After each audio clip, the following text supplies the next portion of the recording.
Assembly సమావేశాల పొడిగింపుపై కాంగ్రెస్ ప్రభుత్వం కీలక నిర్ణయం తీసుకుంది. సమావేశాలను ఆగస్టు 2వ తేదీ వరకు పొడిగించింది. తెలంగాణలో అసెంబ్లీ సమావేశాలు జోరుగా కొనసాగుతున్నాయి. అధికార, ప్రతిపక్షాల విమర్శలు, ఆరోపణలతో సభ హోరెత్తిపోతుంది. ఈ నేపథ్యంలోనే అసెంబ్లీ సమావేశాలను పొడిగిస్తూ ప్రభుత్వం నిర్ణయం తీసుకుంది. దీంతో ఆగస్టు 2వ తేదీ వరకు సమావేశాలు కొనసాగనున్నాయి. సభలో 25వ తేదీన రాష్ట్ర బడ్జెట్ ప్రవేశపెట్టనున్నారు.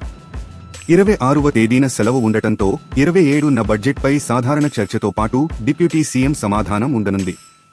తర్వాత 28 తేదీ మరో సెలవు ఉండగా 29న 19 పద్దులపై చర్చతో పాటు ఆమోదం కూడా ఆ రోజే ఉండనుంది. ఇక 30న మరో 19 పద్దులపై చర్చించి ఆమోదం తెలపనున్నారు. అలాగే 31 తేదీన ద్రవ్య వినిమయ బిల్లుపై చర్చ, ఆమోదం జరగనున్నాయి. పొడిగించిన ఆగస్టు 1, 2 తేదీలలో ప్రభుత్వ అజెండా, బిల్లులపై చర్చ చేపట్టనున్నారు.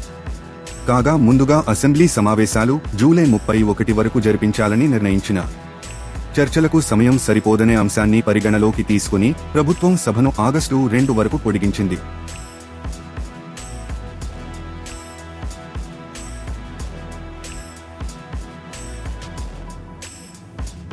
అసెంబ్లీ సమావేశాల పొడిగింపుపై కాంగ్రెస్ ప్రభుత్వం కీలక నిర్ణయం తీసుకుంది. సమావేశాలను ఆగస్టు 2వ తేదీ వరకు పొడిగించింది. తెలంగాణలో అసెంబ్లీ సమావేశాలు జోరుగా కొనసాగుతున్నాయి. అధికార, ప్రతిపక్షాల విమర్శలు, ఆరోపణలతో సభ హోరెత్తిపోతుంది. ఈ నేపథ్యంలోనే అసెంబ్లీ సమావేశాలను పొడిగిస్తూ ప్రభుత్వం నిర్ణయం తీసుకుంది. దీంతో ఆగస్టు 2వ తేదీ వరకు సమావేశాలు కొనసాగనున్నాయి. సభలో 25వ తేదీన రాష్ట్ర బడ్జెట్ ప్రవేశపెట్టనున్నారు. 26వ తేదీన సెలవు ఉండటంతో 27న బడ్జెట్పై సాధారణ చర్చతో పాటు డిప్యూటీ సీఎం సమాధానం ఉండనుంది.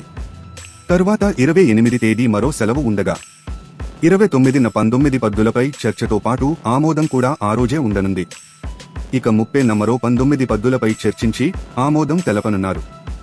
అలాగే 31 తేదీన ద్రవ్య వినిమయ బిల్లుపై చర్చ, ఆమోదం జరగనున్నాయి. పొడిగించిన ఆగస్టు 1, 2 తేదీలలో ప్రభుత్వ అజెండా, బిల్లులపై చర్చ చేపట్టనున్నారు. కాగా ముందుగా అసెంబ్లీ సమావేశాలు జూలై 31 వరకు జరిపించాలని నిర్ణయించిన చర్చలకు సమయం సరిపోదనే అంశాన్ని పరిగణలోకి తీసుకుని ప్రభుత్వం సభను ఆగస్టు 2 వరకు పొడిగించింది. తాజా సమాచారం కోసం లైక్ చేయండి, సబ్స్క్రైబ్ చేయండి, నోటిఫికేషన్ల కోసం గంట సింబల్ ఆన్ చేసి పెట్టండి.